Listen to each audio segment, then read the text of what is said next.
गावकरी सकाळपासून गावामध्ये विविध ठिकाणी जयंती साजरी करत आहे।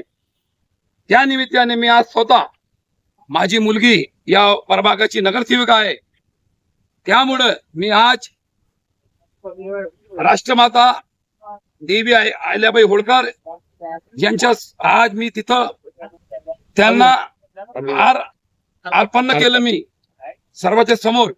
आणि आज आमच्या सर्व गावकरी मध्ये धनगर समाजचे जास्त प्रमाणामध्ये लोक आहे, त्यांना सर्वांना माझ्या नगरसेविकच्या मुलीतर्फे माझ्यातर्फे त्यांना सर्वांना मी शुभेच्छा देतो। धन्यवाद।